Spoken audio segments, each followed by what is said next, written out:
Kami lanjutkan informasi di Kompas Petang, Saudara. Seorang anak buah kapal tanker Sea Dragon, Fandi Ramadan, dituntut hukuman mati terkait dengan kasus penyelundupan narkoba jenis sabu seberat 2 ton. Dalam pembelaannya, Fandi mengaku tidak mengetahui jika kapal tanker tempat ia bekerja menyelundupkan sabu.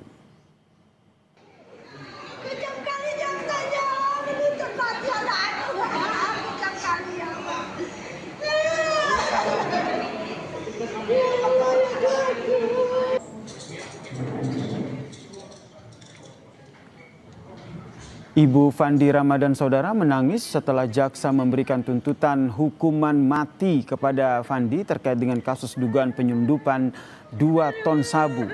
Keluarga menilai Fandi tidak mengetahui jika kapal tempat ia bekerja membawa sabu.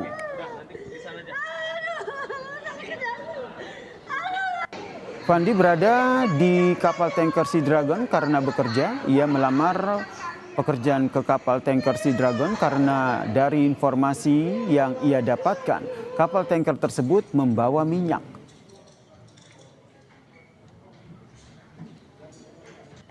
Adil hukum Indonesia juga adil.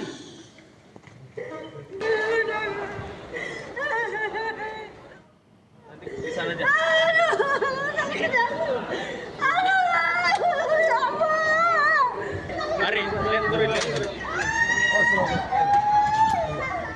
Kuasa hukum menyebut Fandi Ramadan dijebak oleh pemilik kapal tanker Sea Dragon karena ia baru 3 hari berlayar.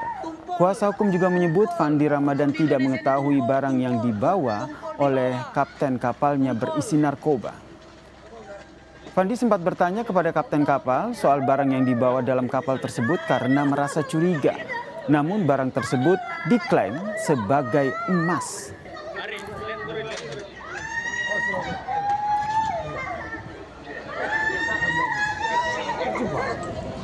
Direkrut, bukan dia melamar kerja di perusahaan asing itu, diterima, kemudian dokumennya diserahkannya sama kapten yang mengurus segala sesuatunya. Tentang itu barang bukti itu, waktu di kapal, dia kan sudah ada kecurigaan sama kapten itu ya. Apa ini cap? Itu dibilang emas dan uang. Itu. Sempat dia curiga juga, sempat dia bertanya juga supaya itu dibuka, tapi tidak dikasih. Cuman dia mau melawan di tengah laut, tak mungkin. Kapus Penkum Kejagung Anang Supriyatna memastikan jika tuntutan maksimal hukuman mati kepada Fandi Ramadan dan 5 ABK lainnya oleh jaksa dalam sidang di Pengadilan Negeri Batam sudah sesuai dengan barang bukti yang dimiliki jaksa. Kapus Penkum menyebut Fandi Ramadan dan juga anak buah kapal Sea Dragon sudah mengetahui jika kapal tempat mereka bekerja membawa narkotika seberat 2 ton. Kapus Penkum juga menyebut terdakwa Fandi Ramadan dan ABK lainnya juga sudah menerima pembayaran. Itu jenis sabu di tengah laut. Dan para terdakwa sadar dan mengetahui, termasuk yang ABK itu mengetahui bahwa barang itu adalah barang narkotika dan itu disimpan, sebagian ada di haluan kapal, sebagian lagi disembunyikan di bagian dekat mesin. Artinya menyadari dan menerima pembayaran juga yang bersangkutan. Dituntut maksimal berarti melakukan ini kan karena kejahatan itu berarti kan sudah mempertimbangkan berbagai hal, termasuk terkait. Karena yang penting bagi kita negara dalam ini komitmen melindungi warga negara dari bahaya narkotika. Ini kan hampir 2 ton loh, nggak main-main, dan itu melibatkan lintas negara. Ini kan kejahatan internasional. Dan untuk mengulas bagaimana melihat kasus ABK kapal yang dituntut hukuman mati karena kasus narkoba 2 ton ini, Saudara, kita bahas bersama dengan mantan jaksa Jasman Panjaitan dan juga Guru Besar Fakultas Hukum Universitas Sudirman, Prof. Hipnu Nugroho. Selamat petang semuanya. Selamat petang Mas Yasir, Pak Jasman. Oke, Pak Jasman, suaranya terdengar ya? Selamat sore, Prof. Selamat sore, Oke, Prof. saya mau ke Pak Jasman dulu nih sebagai mantan jaksa begini. Menurut Anda apa yang menjadi parameter utama atau pertimbangan dari jaksa hingga akhirnya dalam tuntutannya yang memberatkan terdakwa Fandi hingga dituntut pidana maksimal hukuman mati? Baik, seperti yang disampaikan oleh Kapolres Penkum tadi, dilihat dari jumlah barang bukti yang sampai 2 ton. Kemudian juga kalau sesuai dengan fakta yang diterima oleh jaksa dalam penyidikan, bahwa si tersangka ini sudah menerima sesuatu, kan gitu.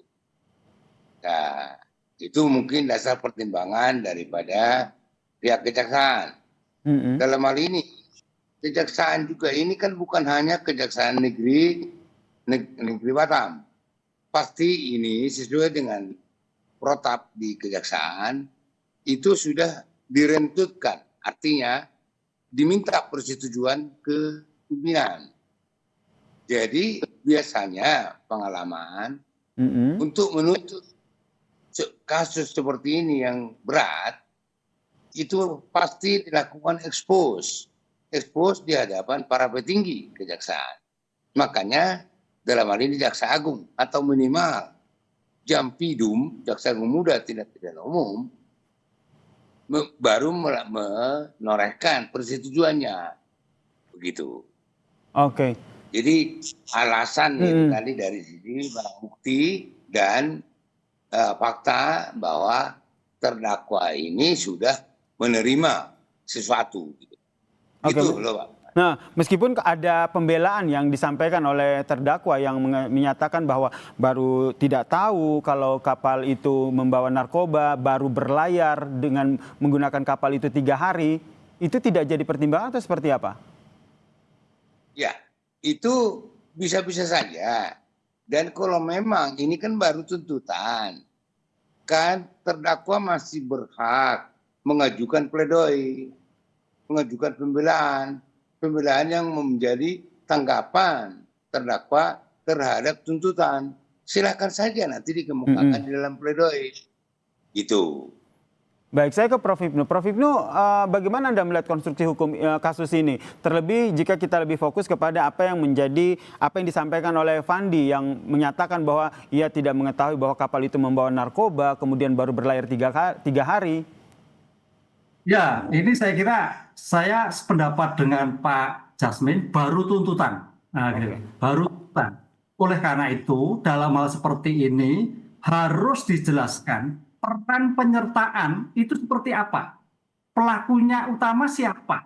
Yang turut serta siapa? Yang membantu siapa? Apakah ada relasi kuasa? Karena kita lihat tuh, ini Fandi itu baru 3 hari. 3 hari orang cari kerja. Dia saya kira tidak tahu apa yang terjadi. Lah, ketidaktahuan itu saya kira juga diperhitungkan. Karena apa Mas Fandi? Kalau kita lihat pasal 114, itu biasanya untuk bandar, kurir. Itu kalau kita lihat data-data itu. Lah, pertanyaannya, orang mencari kerja yang baru bekerja, yang kemudian mungkin tidak tahu yang terjadi. Oleh karena itu, dalam konsep penuntutan tadi yang sampaikan itu masih terbuka bagaimana menjelaskan profil Fandi, profil perbuatan. Karena ingat, dalam KUHP kita itu menganut asas dualistis. Karena dipakai penyertaan dualistis antara perbuatan dan pembuat. Nah, pembuatnya ini kita baru 3 hari. Tampaknya sebagai alasan nanti kalau memang betul bahwa dia tidak mengetahui atau mengetahui dalam keadaan tekanan. Ini udah orang asing loh, organisasi internasional. Itu saya kira menjadi pertimbangan. Sehingga mudah suatu pertimbangan tersendiri dalam suatu putusan nanti. Sementara itu juga Prof. Hipnu, kita ketahui bahwa Kejagung sendiri menyebut bahwa Fandi dan juga terdakwa lainnya ini menerima uang begitu. Bagaimana akhirnya dari pihak Fandi, kuasa hukumnya bisa membantah hal ini? Ya, oke, menerima uang sebagai turut serta. Tapi dalam konsep turut serta itu harus melihat dalam suatu kehendak yang sama. Dia menerima uang dalam konteks mungkin ya, kita tidak tahu bekerja kan gitu. Tapi tidak tahu apa yang terkait narkotika. Ini yang paling penting dulu. Jadi sejauh mana si terdakwa mengetahui itu narkotika. Itu yang menjebak. Karena kita harus tahu model, Mas. Jangan sampai anak bangsa kita itu dituntut mati-mati terus. Kita harus melihat bahwa jebakan-jebakan dalam suatu kasus narkotika itu banyak sekali. Ini yang membawa anak-anak bangsa itu menjadi korban-korban semuanya. Disitulah saya kira harus dibuka seluas-luasnya sehingga ada suatu equality, keseimbangan dari perbuatan dan pelakunya begitu. Ini yang kita khawatirkan ya, seperti yang tadi disampaikan oleh Prof. Hipnu, jangan sampai ada mereka-mereka yang tidak bersalah justru menjadi korban. Saya ke Pak Jasman. Pak Jasman tadi menyatakan bahwa tentu ada ekspos perkara begitu terkait dengan menerima uang yang tadi disampaikan. Menurut Anda sendiri, pada ekspos perkara ini apakah dijelaskan menerima uang ini dalam kondisi apa? Mereka tahu atau tidak tahu? Karena kalau kita lihat bisa saja menerima uang itu karena upah mereka bekerja di kapal itu. Oke. Ya, jadi emang itu harus diungkapkan. Pasti diungkapkan di dalam ekspos. Dan ini mungkin bisa diuji. Berapa uang yang diterima? Itu. Berapa? Kalau memang itu misalnya sampai besar, harusnya juga terdakwa ini juga curiga. Ada apa ini kok baik banget kan gitu. Apalagi dia kan masih baru. Dan juga apakah sampai sejauh mana pengetahuan terdakwa ini mengenai apa ini penyeludupan itu juga harus digali. Mungkin, tapi saya mengatakan mungkin, Pak. Penuntut umum seharusnya sudah menggali itu gitu. Barulah dia mengusulkan itu tuntutan mati. Begitu, Pak. Oke, apakah juga dipertimbangkan begitu? Karena informasi yang disampaikan ataupun yang beredar di publik ya, pertama baru 3 hari kerja, kemudian tidak mengetahui kalau barang yang diangkut adalah narkoba sebanyak 2 ton. Apakah ini bisa menggambarkan bahwa ini masuk dalam kategori kurir narkoba begitu, Pak Jasman? Ya, masalahnya sekarang ini kan hanya pengakuan sepihak. Dan sekarang kalau pemilik kapal itu sendiri bagaimana? Bagaimana penjelasan daripada pemilik kapal? Kan gitu. Jangan hanya satu pihak saja menurut terdakwa bahwa saya masih baru, saya begini, saya ini, gitu loh. Kenapa? Ya penjahat itu juga nggak ada yang ngaku gitu loh, Pak. Kalau soal situ ya. Iya. Baik, terakhir ke Prof. Hipnu, bagaimana akhirnya memastikan jangan sampai terkait dengan kasus ini jadi sempat dikutip sampai oleh para tersangka ini hukum yang akhirnya tumpul ke bawah? Ya, artinya karena ini sebagai bentuk penyertaan di dalam pasal 20 KUHP baru harus melihat secara holistik. Kan ada beberapa orang yang termasuk masih DPO. Nah, oleh karena itu tadi saya katakan konsep dualistis antara perbuatan dan pembuatnya ini harus melihat apakah mungkin seorang masih baru mengetahui 2 ton narkotika. Ini juga harus jadi paham dan dilihat. Kalau 2 ton itu berarti pengedar. Kan itulah. Disitulah pemahaman si pelaku Fandi ini harus dikorek betul. Apakah dia memang tahu atau pura-pura tidak tahu, kan gitu. Kemudian tentang bayaran tadi Pak Jasman, bayar normal atau tidak normal, kan. Tapi itu tadi melihat peran dari penyertaan yang terjadi. Saya kira harus terjadi. Kalau memang Mas Fandi itu mati, berarti yang lain semuanya mati, kan itu Mas. Kan peran harus melihat. Oleh karena itu peran itulah yang saya kira mudah-mudahan jadi pertimbangan hakim atau pertimbangan pembelaan untuk melihat ini secara objektif gitu Mas. Baik, ini kita masih berproses di pengadilan, kita harapkan tentu saja keadilan yang akan muncul dalam kasus ini. Terima kasih Pak Jasman Panjaitan, mantan jaksa, dan juga Prof. Hipnu Nugroho, pengamat hukum, telah bergabung bersama kami di Kompas Petang. Salam sehat semuanya.